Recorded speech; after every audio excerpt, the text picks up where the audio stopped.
Hello বন্ধুরা, তোমরা সবাই ভালো আছো তো? আজকে আমি একটা গল্প বলবো। গল্পটা শুনে বলবে কেমন হয়েছে। ভালো থাকবে আর খুশি খুশি থাকবে। আর আমার চ্যানেলটাকে বেশি করে লাইক আর সাবস্ক্রাইব করবে। গল্পের নাম মনের মতো ভাড়াটে। স্বস্তির নিঃশ্বাস ফেললেন জগদ্দল জোয়ারদার। মনের মতো ছোটোখাটো একটা বাড়ি তিনি তৈরি করেছেন। এবার মনের মতন একটা এক ঘর ভাড়াটে পেলেই তিনি খুশি। সারা জীবন খেয়ে না খেয়ে একটি একটি করে পয়সা জমিয়ে জগদ্দল বাবু এই ছোটোখাটো বাড়িটা একটা নিরিবিলি অঞ্চলে গড়ে তুলেছিলেন। এই বাড়ির প্রত্যেকটিখানি ইট তার বুকের পাঁজর। নিজে দাঁড়িয়ে থেকে আগাগোড়া মিস্ত্রি দিয়ে তৈরি করেছেন এই বাড়ি। কোনো ইঞ্জিনিয়ারের সাহায্য নেননি, সেই জন্য তার গর্বের সীমা নেই। ভুঁড়ি দুলিয়ে সবাইকে ডেকে তিনি বাড়িখানা দেখান আর নিজের মুখেই তার ব্যাখ্যান করে উচ্ছ্বাসিতভাবে নিখুঁত সুন্দর একতলা বাড়ি। মোট 5খানি ঘর, 2খানি ঘরে তিনি নিজে থাকবেন আর 3খানি ঘর ভাড়া দেবেন। নির্ঝঞ্ঝাট একটি পরিবার খুঁজছেন তিনি। তার নিজের তো কোনো বালাই নেই। তিনি স্বয়ং আর তার 2 ছেলে, একজন চাকরি করে আর একজন ছোট ছেলে স্কুলে পড়ে। সম্প্রতি আবার চাকুরে ছেলেটি অন্যত্র বদলি হয়ে গেছে, কাজেই রইলেন মাত্র 2টি প্রাণী। সেজন্য শোবার পক্ষে একখানি ঘরই যথেষ্ট। আরেকটি বাড়তি ঘর রইল বৈঠকখানা হিসাবে। অবশেষে অনেক খোঁজাখুঁজির পর ছোট্ট একটা এক ঘর ভাড়াটে জুটল। স্বামী, স্ত্রী আর একটা ছোট ছেলে। সংসারে তাদের ঝামেলা নেই। তারাও বাড়িখানা দেখে খুব খুশি। নিরিবিলি পল্লীতে বাড়ি, জল কলের কোনো অসুবিধা নেই, শুধু মাঝখানে একটা বারোয়ারি উঠান। তবে একটি সুবিধে এই যে বিপত্নিক জগদ্দলবাবু সব সময় বাড়ির বাইরে থাকেন, শুধু স্নান, খাওয়া দাওয়া আর ঘুমানো ছাড়া। নতুন ভাড়াটে কেবলরাম বাবু একটু খুঁতখুঁতে প্রকৃতির লোক। যেখানকার যে জিনিসটা সেখানে গুছিয়ে রাখা চাই। ক্যালেন্ডারটা ঠিক মতন ঝোলানো থাকবে দেয়ালে, কিন্তু বাতাসে পাতা ফরফর করলে তার ঘুমের ব্যাঘাত হয়। মহাত্মা গান্ধীর ছবিটা একটু বেঁকে থাকলে তার অস্বস্তির সীমা থাকে না।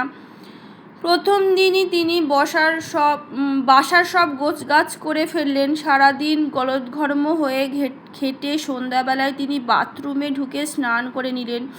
যাক, এইবারে নিশ্চিন্ত। শরীরের ওপর অনেক ধকল গেছে বটে, তবে রাত্রিটা আরামে ঘুমানো চলবে। তাড়াতাড়ি যা হোক ভাতে ভাত দিয়ে রাত্রিয়ে খাওয়ার পাট চুকিয়ে ফেললেন।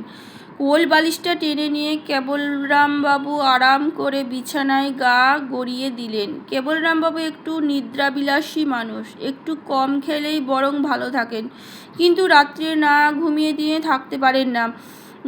নিরিবিলি নির্ঝঞ্ঝাট মানুষ, কিন্তু ঘুমটা চায় একটানা। রাত্রে কোনো কারণে ঘুম ভেঙে গেলে তার মেজাজ সপ্তমে চড়ে যায়।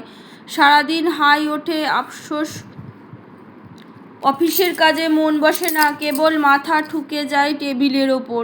এহনে ঘুমকাতুরে কেবলরামবাবু তো কোল বালিশ টেনে শুয়ে পড়লেন। নতুন ঝকঝকে বাড়ি, ইঁদুর আরশোলা উৎপাত নেই। মনে মনে আশা আছে ঘুমটা ভালোই হবে। সাদা নিদ্রা সহজেই পথে এসেছিলেন, কিন্তু রাত দুপুরে হঠাৎ বাঘ ডাকে কোথায়? আচমকা কেবলরামবাবু ঘুমটা কাচের বাসনের মতো খান খান করে ভেঙে গেল। তাই তো, পাশের ঘরে বাঘ ডাকছে। ছিলে ছোড়া ধনুকের মতন তিরিং করে লাফিয়ে উঠলেন তিনি। না না, আর দেরি করা যাবে না। বাড়িওয়ালে তো ঘরে শুয়েছেন। শহরতলি একান্ত বাড়িখানা, আজকালকার দিনে কিছুই অসম্ভব নয়। হয়তো সুন্দরবন থেকে একটা বাঘ ঢুকেছে ওই ঘরে। ভদ্রলোকের ভাগ্যে কি হয়েছে কে জানে। না না, কোনো মতেই দেরি করা উচিত হবে না। কোনো রকমে কাঁচা গোচা সামলে নিয়ে নিজের ঘর থেকে বেরিয়ে এলেন কেবলরামবাবু। তারপর জগদ্দলবাবুর বন্ধ দরজায় ধাক্কাতে শুরু করলেন। ও মশাই, শিগগিরই উঠুন, ঘরের ভেতর বাঘ ঢুকেছে, একবারে জ্যান্ত বাঘ মশাই। কি মুশকিল, ভেতর থেকে কোনো সাড়াই পাওয়া গেল না। তখন মুড়িয়া হয়ে কেবলরামবাবু চেঁচাতে লাগলেন, এখনও বেঁচে থাকেন তো সারাদিন মশাই, পুলিশ ডাকবো না ডাক্তার ডাকবো? কেবলরামবাবু চেঁচামেচিতে আশেপাশের বাড়ির লোকজন সব জেগে উঠেছে। কেউ দোতলায়, কেউ জানলার ধারের থেকে হাসছে সেই নিশুতি রাতে।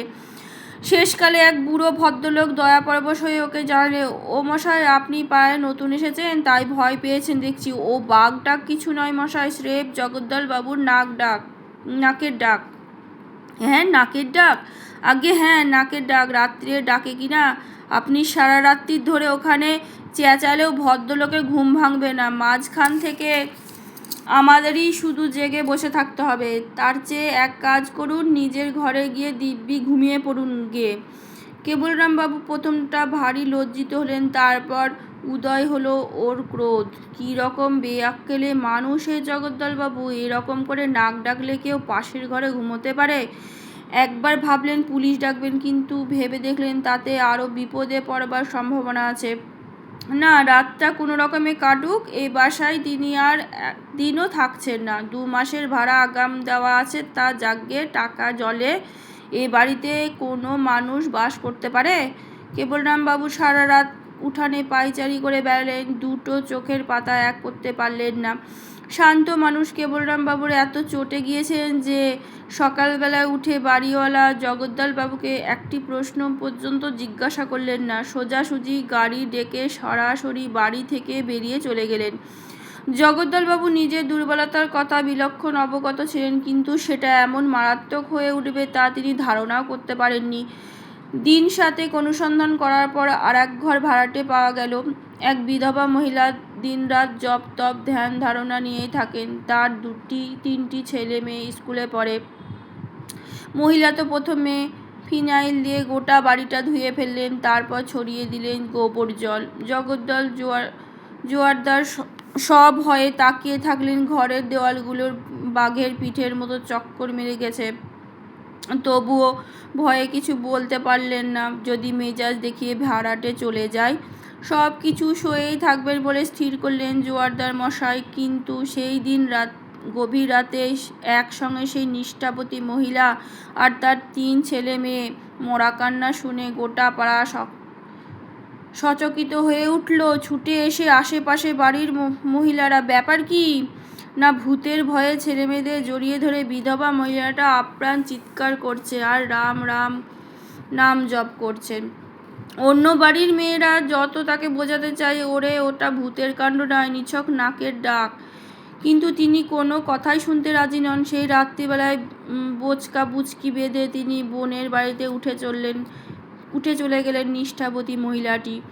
সকালবেলা জগদ্দল জোয়ারদারের মুখে আর টু শব্দটি নেই। কে যেন একবারে বোবা কাঠি ছুঁয়ে দিয়েছে। প্রতিদিন ভোরে তিনি যে আমেজ করে অম্বুরি তামাক টানেন, সে ব্যাপারেও তার বিশেষ বিতৃষ্ণা দেখা গেল। পরদিন বিভিন্ন দৈনিক ভাড়া বাড়ির কলমে নিম্নলিখিত বিজ্ঞাপনটি অনেকেরই চোখে পড়ল।